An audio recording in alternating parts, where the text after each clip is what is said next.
I have two guests joining me now here in New York. Gwendolyn Lindsay Jackson is a criminal defense attorney and former military prosecutor.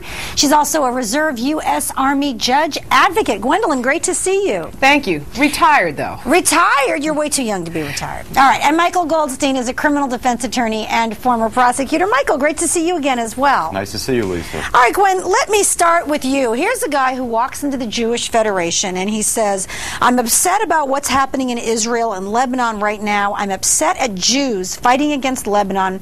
I want to speak to your manager. And he makes other anti-Semitic comments. Why isn't this an open and shut case that it's a hate crime? I think it's a hate crime. You know, I really do.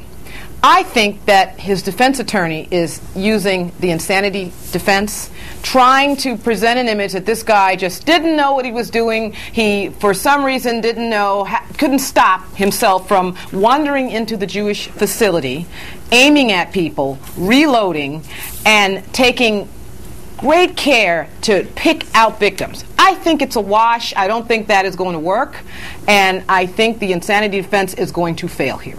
Gwen, we are going to get to that when we get to the defense case. We're still in the prosecution case, and by the way, live testimony should start up about noon Eastern time. We're catching you up with all the highlights now in the meantime. So we have a lot of witnesses. He killed one person. He injured 5 others. He talked to the 911 operator. We have that on tape. And so there's a pretty clear idea of what happened. We don't have to guess. He takes a gun to a 14-year-old girl to get access to the building. That sounds like a calculating criminal to me. But then he gets on the phone with 911 and he talks and talks and talks to the 911 operator. That sounds less to me like your typical criminal who's in his right mind.